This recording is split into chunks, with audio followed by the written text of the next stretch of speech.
A Parent's Guide to Child Development. I'm your host, Anna Marie Von Furley from Fledglings Flight. Each podcast, we strive to give parents the tools they need to help their children thrive through conversations with experts in child development and psychology. Today, we're talking with Dr. Sarah Mundy about secure attachments. Dr. Sarah Mundy received her first degree in psychology and zoology, as well as a master's in forensic psychology. She achieved her doctorate in clinical psychology at University College London in 2004. Sarah's work is primarily with parents and children, specializing in providing support to those who have experienced early adversity. Employed by Statutory Services for 13 years, she moved on to join an independent psychology practice, of which she became a director. Later, she followed her ambition to find a better balance as a practicing clinician and parent of 3 children. In 2018, she established her own company, Amica Psychology, where she continues to practice as a consultant clinical psychologist. Now working primarily in adoption, Sarah helps children and their parents develop more secure attachments through relationships. She supports families to make sense of difficult early experiences together, considering the impact they may have had upon their child and how this has affected their ability to let their new mom or dad look after them in a nurturing, loving, and a safe way. She has learned that stories, whether they are about the child's own experiences or that of others, are key to helping children through tricky times. Her therapeutic work is based on didactic developmental psychology, and underpinnings of which is the PACE approach. Her book, Parenting Through Stories, helps parents put the theory into practice with PACE embedded throughout the Parent Handbook and Bartley's book. Welcome, Dr. Mundy. I'm excited to talk to you about secure attachments. Me too. It's very odd hearing your life being read out to you. It's like, oh gosh, that was a long time ago. It's like a eulogy, but nicer, But not right? yet, thankfully. So, what is meant by the word attachment? So attachment, I think parents will have heard attachment so much in so many different contexts, but quite often we don't really know what it is. So attachment, an attachment relationship is a relationship that we have between a parent and a child or a caregiver and a child. And it's really important in the early years. So it's an emotional bond, it's an affectional bond.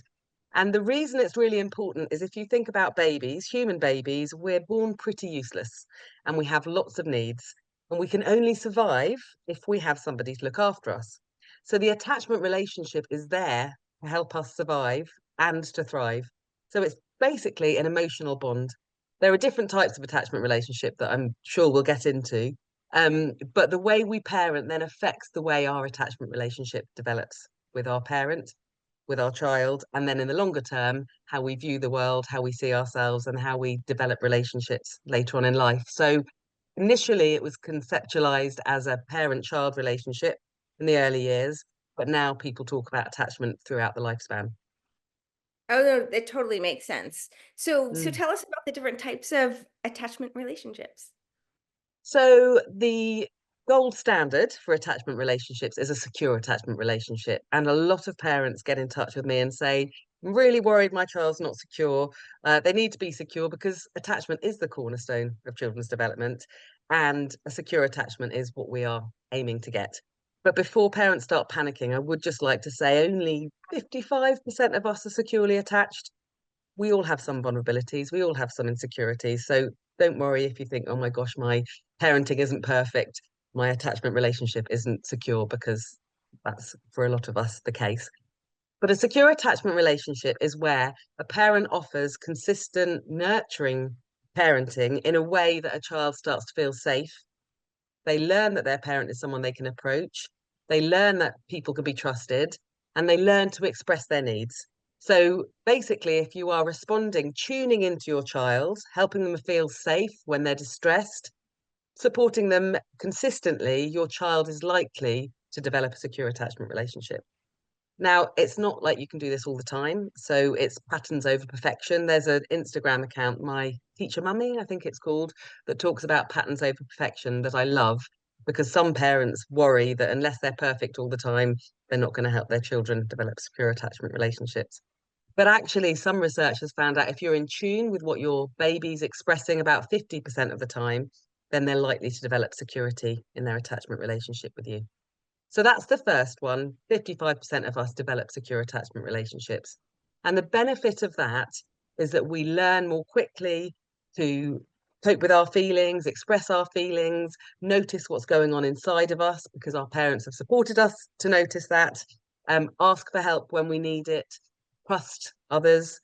Um, and obviously, that's a really nice skill to have in the world. We're happier. We think we've got, our self-worth is better. So security and attachment is important. It also helps brain development, sort of cognitive functioning.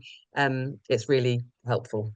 So secure attachment is what we're aiming for. Obviously, it's more enjoyable to parent child who feels safe. So it's a sort of a win-win situation. And it's all about consistency, predictability, and the ability to notice what's going on for your child, soothe them, and feel connected with them. So it's about connection and safety, really. Then there are other types of, do you want me to go into the other types of Yes, attachment please. relationships? Yeah. Okay. So Mary Ainsworth classified attachment into four different types of relationship. And she did this by looking at the way children respond in separation and reunion situations. Because actually, attachment relationships are about a child going off and exploring the world, but when they're feeling a bit threatened, knowing that their attachment figure can reassure them, can cope with them, can support them. So she looked at the way children respond when the parent leaves the room, they're left with a stranger, and then they come back in. I think they were about 18 months. And what she found was the children who are securely attached, they get a bit cross with their parents for leaving them, understandably, but then they let their parents soothe them and they reconnect. And then there were another group of children who we have, or she classified as avoidantly attached, who basically don't show much distress when their parents come back. They look like they're okay, they amble around exploring the world, but actually, internally, they're all over the place. And this is called avoidant attachment, and it develops when parents have been more rejecting or more punishing or less available, maybe preoccupied with what's going on for them. And children learn, well, there's no point in asking for help. I'm not going to get it. So I'm going to adapt and try and sort it out on my own. And interestingly, when this research was first carried out, they thought these children were the securely attached ones. They thought these were the most resilient, the most emotionally well children because they looked okay. But what they've Yeah. done is they've learned to hide and they've learned to dismiss their attachment needs and they've learned not to ask for help. So children who develop more avoidant attachment relationships often look like they're okay. They're the compliant ones, the people-pleasing ones, those that help other people. But this comes at a cost. And they notice this by measuring their level of cortisol, their stress hormone, and actually it was higher than those that were the secure ones. Those that actually said, look, I need your help and I'm cross with you, but I'll let you look after me.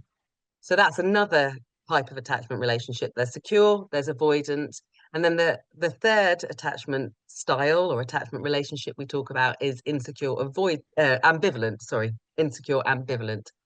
So this develops when a parent is consistently inconsistent. So we're all inconsistent at times, of course. Um, but if a child can't learn to predict that we're going to be available and be there when they need us, they're more likely to want to stay close to us. So they become Mm, ambivalent. They pull you in, but then they know that you can't really get their needs because you haven't done it quite a lot of the time. So they push you away. So it's sort of a push-pull attachment relationship.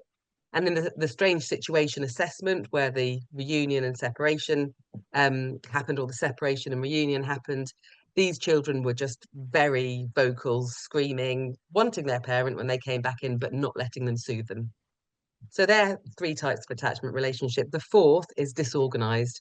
And this is sadly what I see very often for children who've experienced a lot of adversity, where the person who's supposed to be protecting them is actually the source of the fear. So they're just all over the place. They don't know how to cope. They haven't got a consistent way of responding because attachment is about adapting to your environment. And actually, if your parent is inconsistent, you adapt by staying close because you're more likely to get your needs met. If your parent is rejecting or doesn't really notice you, you adapt by meeting your own needs. If your parent's available, you adapt by asking them for help and feeling quite secure and safe. If your parent is scary, it's very hard to adapt and know what to do. So you become basically in survival mode, highly controlling, highly anxious, and sort of all over the place. So they're the four different types of attachment relationship that we talk about. Man, that was that was a Does that lot. make sense? That's amazing. No, it's perfect. The thing is that, the reason Yeah. we created this podcast is because I feel like all the good stuff is trapped in experts' heads like yours, and then nobody else knows about it. And so that's the whole idea, is like you are like a wealth of wisdom and information that's helpful for parents. So you did exactly what we wanted you to do, which is like Hooray.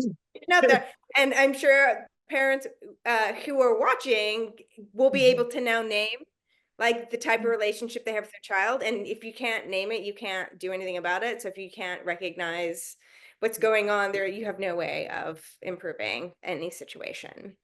And I think a bit of a word of warning. Uh, some parents get quite anxious that, oh my gosh, my child's really clingy. They might mm, be ambivalently attached, or my child's not letting me look after them. They might have an avoidant attachment relationship with me. All children are sometimes avoidant, all children are sometimes clingy.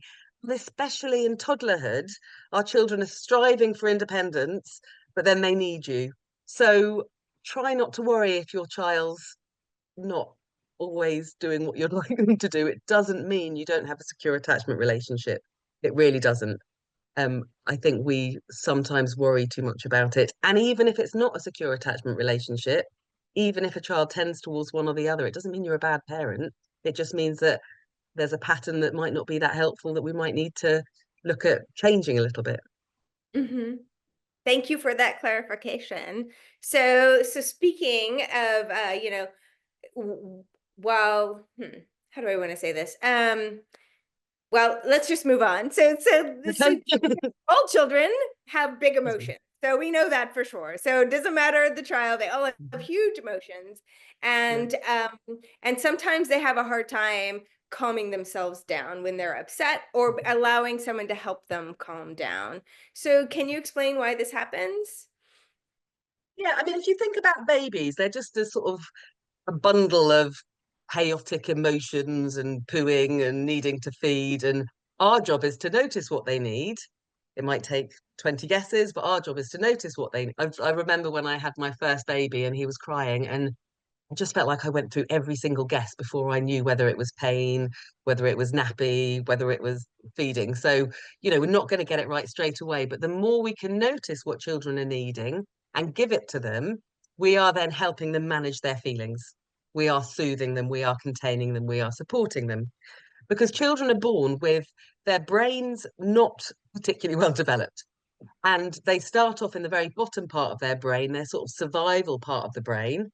And then it's only with nurturing care that they start to develop their pathways up to the more rational part of the brain and the rational calming part of the brain that helps them calm themselves. So we're not born with the capacity to soothe ourselves. We need parents to help that happen over and over again before children can manage those big feelings. They're also experiencing a lot of new things in the world. They don't have the words yet to explain how they're feeling. And until we provide them that sort of scaffolding and containment and support, they won't. And their feelings, they're quite impulsive as well. Their executive functioning, their top part of the brain that helps manage impulses, pulls things together, hasn't developed enough for them to do it themselves. So we talk about lending our prefrontal cortex. I don't know if this is being videoed, but I can show things with my hands.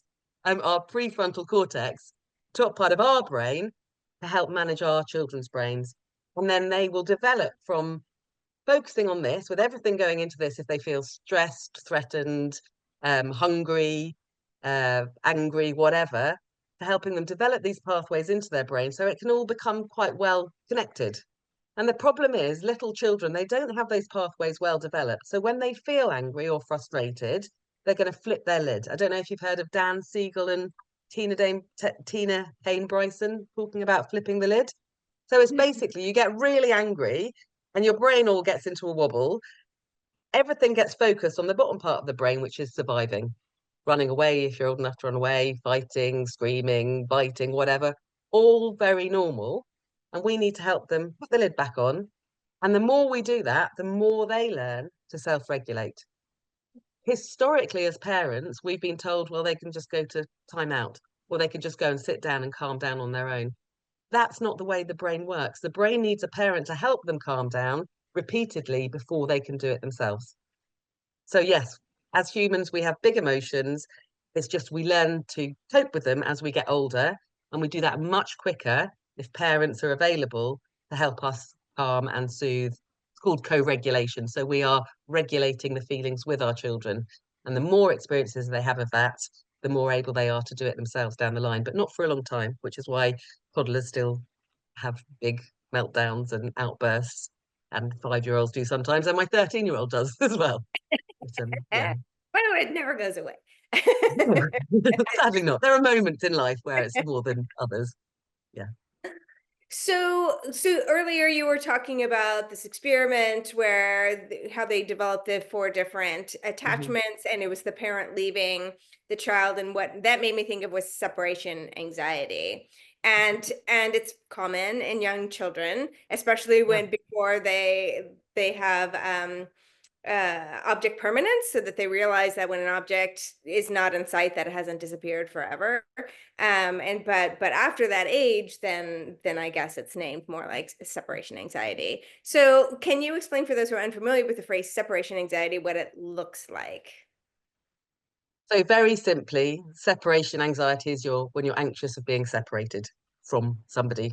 Could be from something, but normally within the context of early child development, and it is very normal between the ages of 6 months to 3 years. It happens a lot, as a lot of parents will know. I remember my children screaming and crying and being really distressed when I left them at nursery. So it's hideous for parents because nobody likes to see their children in that state. So it's very normal, as you say. It's when you start realizing that an object can be there when you can't see them, object permanence, then you don't quite know they're going to come back yet. So it's only after repeated experiences of knowing they're coming back that you can start to go, okay, I don't need to be so anxious. Because it's scary. It's basically showing, I mean, it's positive in some ways because it's showing they trust you enough to help them when they're stressed. And when you're putting a child in a new situation, or any of us in new situations, we're going to feel anxious, aren't we? And we want our trusted support figure there to help us. But actually, if they go away, we're going to feel anxious. And that's separation anxiety. And children don't have the words yet when they're 6 months, a year, to go, Mummy, it's because I don't want you to leave. So it comes out in feeling overwhelmed and shouting and screaming, understandably. So it's very normal. It's quite distressing. It goes on for longer for children who have experienced loss and separation where they actually haven't been, for example, a lot of kids I work with haven't been reunited with their parents or haven't trusted that parents will come back when they Right. do come back. Um, but it's a hard time, I think, for everybody because nobody likes seeing their child distressed. Yeah, I know all about it. I have a 13 or 15-year-old, and Yeah. he's not that way now, but but I do He remember was. that Yeah. that point in his life where he just needed to be with me, and Yeah. was never happy when I left the room or I went to work or whatnot. And it's a compliment in some ways, but it doesn't feel like it because it's quite exhausting and quite frustrating, and it makes you feel bad. It makes you wonder whether you're doing something wrong as a parent, but it is normal. But it's also important not to do what we've been told historically to do, which is say, I'll be back in a minute, and then not Yeah. coming back for 8 hours after work, or just popping to the loo, or saying, don't be silly, because actually, with all feelings, we just have to validate them and say, we Yeah. know this is hard for you. This person will look after you, and maybe transferring to someone who's another attachment figure or another important person to be around. Yeah, that's great advice. So I wanted to come back to like big emotions and controlling emotions and whatnot. So I'm just gonna give you a quick anecdote about my anecdote. I can't even say it. Anecdote. Sorry. Anecdote. Thank you. Uh, Story. Like the more I tried, I'm like, this sounds weird. I think I'm still wrong. The more you Story say it, the about. less it sounds right. Yeah. So he started piano very young, and he was a perfectionist, is a perfectionist. And when he would make a mistake, like the whole world was ending, and he would cry. And it took like it was like a 5 to 10 minutes for him to like get calmed down in order to be able to focus again. And I always called it his lizard brain, which I think you were talking about as well, putting a lid on it and whatnot. And so I came up with different strategies to work with him. But when kids are dysregulated, and what I mean by it, and if people haven't heard about it, is just that you're in a state that you can't hear anything. Like when he was in that state, like no matter what Mhm. words I said, they were like bouncing off his head. He was just all in a just emotional.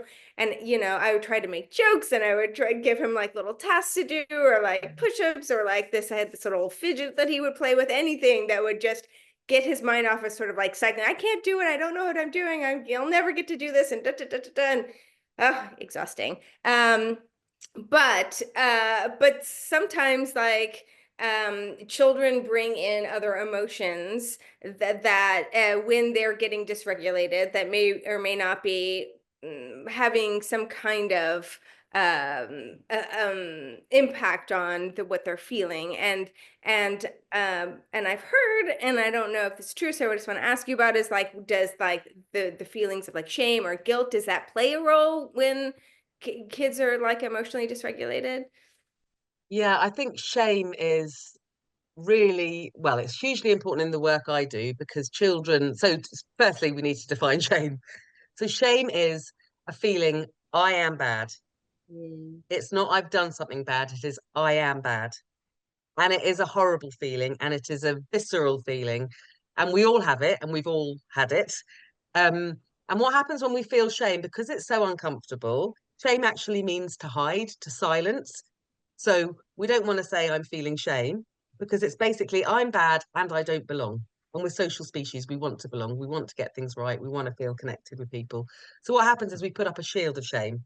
And that shield of shame comes out as saying, it's your fault, it wasn't me, raging, running away. We just want to get rid of that feeling. So I think shame is really important, especially for children I work with who've been given the message they're bad because their parents have caused a lot of trauma. Not blaming parents here because these parents have often had it themselves. It's often across multiple generations of trauma being passed down and sort of similar experiences. But when they develop this level of shame, they put up um a shield, the shield of shame. So yes, I think underlying a lot of big feelings is shame. In the early years, underlying a lot of big feelings is a difficulty regulating your feelings, which is, as we've talked about, difficulties. Your brain's just not developed enough. You don't have the brain power to regulate them themselves. But if there's a fear of failure, it can be um, about shame, about feeling you're not good enough and not having a great self-worth. And there is a big difference between shame and guilt. Guilt's really good. Doesn't feel like it, but it's really good. Shame is really bad. Um, so as with other feelings for children, one of our roles as parents is to help them regulate that shame. Um, there's a um, I really like conceptualizing shame within an attachment relationship. And obviously, some children are more sensitive than others. Not everything is about attachment. Not everything is about the experiences your parents have or haven't given you.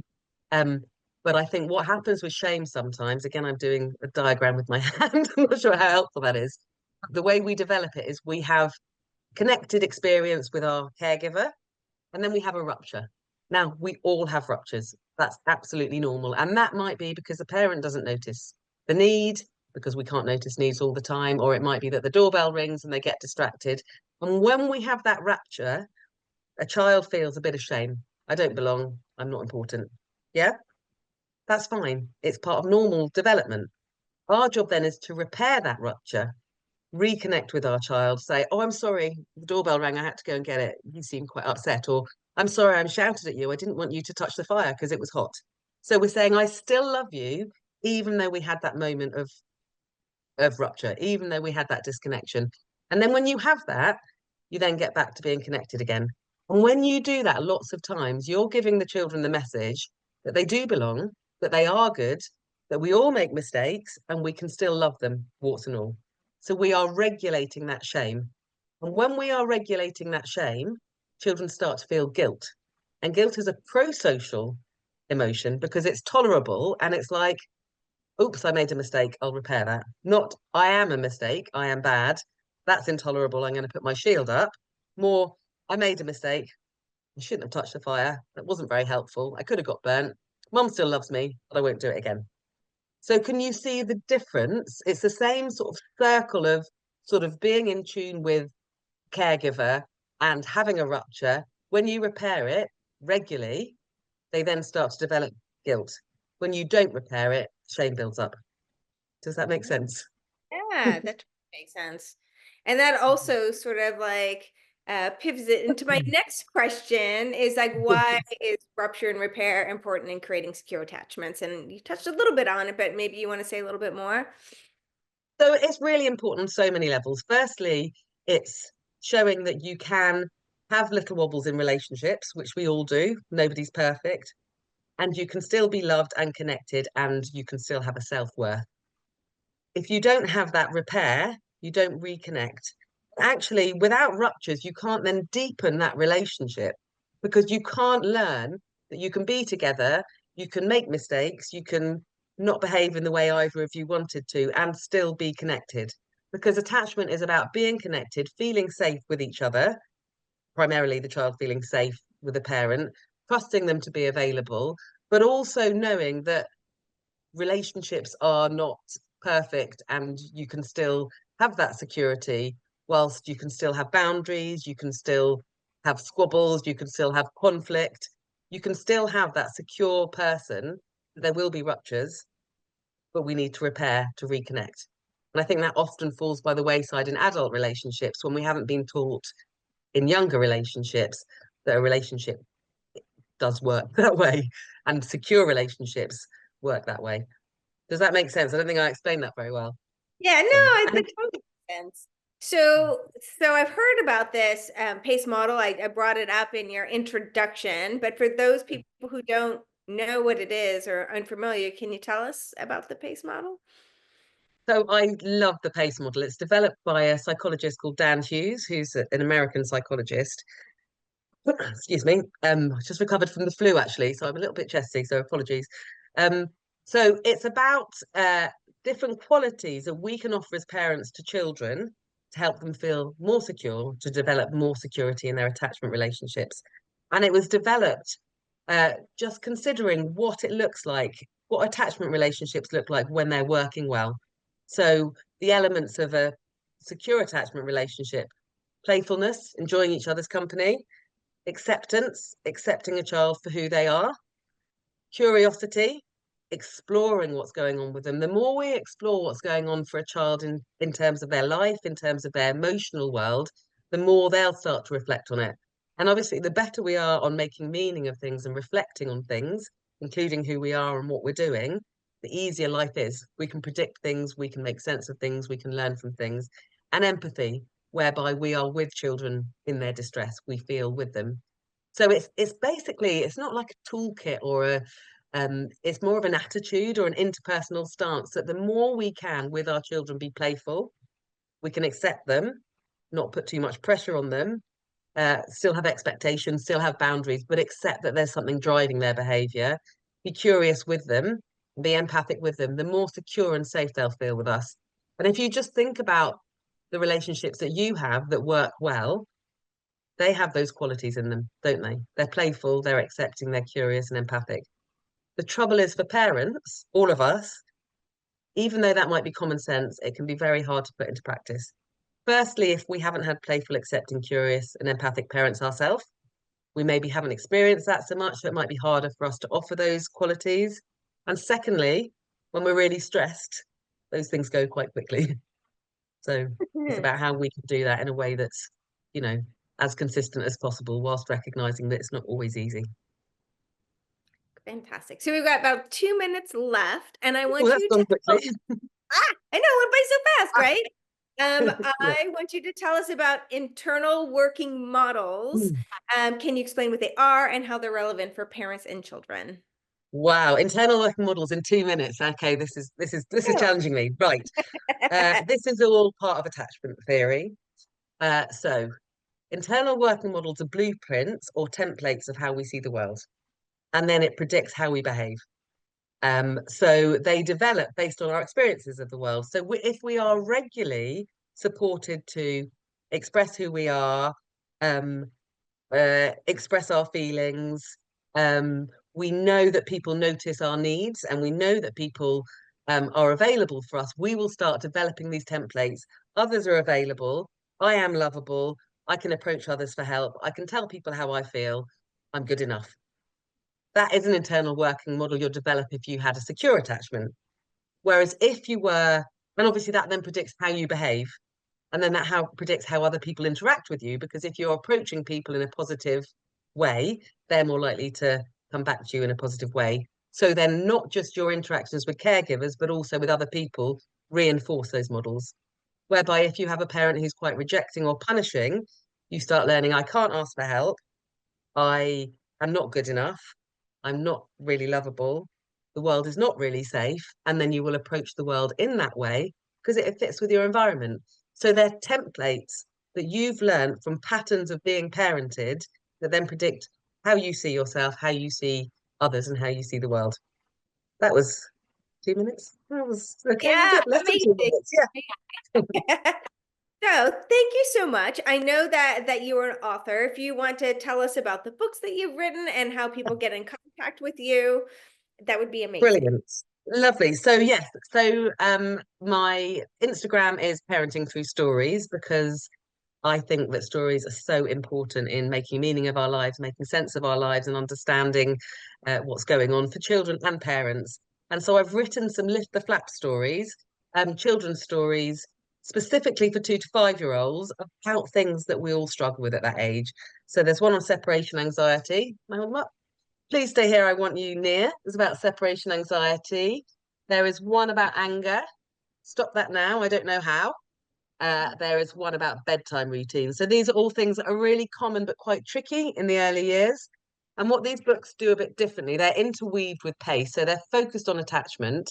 But what they do differently from others is they've got little lift the flap um, questions underneath them. So they talk not just about the character's experience of separation anxiety, they ask the reader about themselves. So they help children understand themselves. They also help parents understand children. And they ask about things like anger outside the moment of the anger. So thereby you're not all het up, you're not all stressed, and you can reflect together on what went on and what you could do differently next time. And alongside that, I've written a parenting handbook that is really short because I know that parents of young children have no time to read. But that just explains emotional development, play, how you manage yourself during tantrums, the PACE model, a very basic sort of a bit about parenting and child development in the early years. And I've just got another book about to come out on potty training, but it is called You'll Be Happy Without My Nappy because it is for, as an English person, I say nappies, and I realise I might have excluded the whole of my American audience by writing that. But you never know. So yeah, they're my books, and kids love them, and parents love them because it's a moment to connect, it's a moment to make meaning, and they actually, from feedback I've had, reduce things like separation anxiety and help children understand anger and find ways to manage it together. And there's also top tips in the back of each one. So, for example, there's step-by-step plan to manage tricky behaviours, um, which includes the first step is step back and check yourself, which is always key in any parenting, because until we can regulate ourselves, we can't offer that co-regulation for our children. So yeah, they're my books, and they've been great fun to write, and they're beautifully illustrated by my lovely friend Rachel Milson Hill. So, Amazing. Well, thank you so much. you're You got welcome. a lot of reading assignments for the parents who are watching. And thank you. And for those of you who have watched the podcast, thank you so much. And we will see Thank you you. next time.